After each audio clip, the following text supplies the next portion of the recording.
ഞങ്ങൾ കൂടി ഇപ്പം ഞങ്ങൾ പെണ്ണിൻ്റെ വീട്ടുകാർക്കാണ് ഇത് പൈസ കൊടുക്കുന്നത്, ആണുങ്ങൾക്കല്ല. അപ്പോൾ പൈസ കൊടുക്കുമ്പോൾ അത് കൊടുത്തു കഴിഞ്ഞാൽ പിന്നെ എപ്പോൾ ആയാലും ഞങ്ങൾ ജീവിച്ചിരിക്കുന്ന കാലത്ത് എപ്പോൾ ചോദിച്ചാലും അത് പറയണം. ഇന്ന ആൾക്ക് ഇന്ന് ഇത്ര രൂപ കൊടുത്തിട്ടുണ്ട്, ഇങ്ങനെ കല്യാണം കഴിച്ചതാണ് എന്നുള്ള ഒരു സാക്ഷ്യം ഞങ്ങൾ പറയേണ്ടി വരും. പിന്നെ കല്യാണം കഴിക്കുന്നതിൻ്റെ ചടങ്ങ് എന്തൊക്കെയാ? ചടങ്ങ് സാധാരണ എല്ലാവരും ചെയ്യുന്ന പോലെ തന്നെ പെണ്ണ് കാണുക, പിന്നെ കൂട്ടിക്കൊണ്ടു പോവുക, അങ്ങനെയുള്ള ചടങ്ങ്.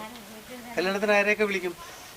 എത്ര പേരുണ്ടാവും ഒരു ഊരിൽ? ഇപ്പോൾ ഞാൻ, മൂപ്പനും പിന്നെ മണ്ണക്കാരനും കുറുതല ഭണ്ഡാരി, ഇങ്ങനെ ഒരു 4 ആൾക്കാരുണ്ട്. ഇവരാണ് ഊരിലെ ഭരണാധികാരികൾ. ആരൊക്കെയാണ്? മൂപ്പന്, കുറുതല ഭണ്ഡാരി. ഭണ്ഡാരി. ഈ കുറുതല എന്തോ ചെയ്യുന്നേ?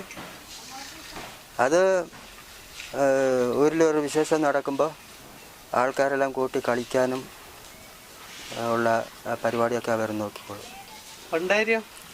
ഭണ്ഡാരി കുറുതല 2 പേർക്ക് അങ്ങനത്തുള്ള ചുമതലയാണ്.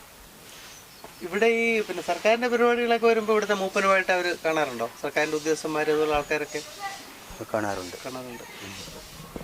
ഇവിടെ പിന്നെ എന്ത് ചടങ്ങുകളുണ്ടെങ്കിലും മൂപ്പനാണ് നടത്തുന്നത് കാര്യങ്ങളെല്ലാം. അതെ.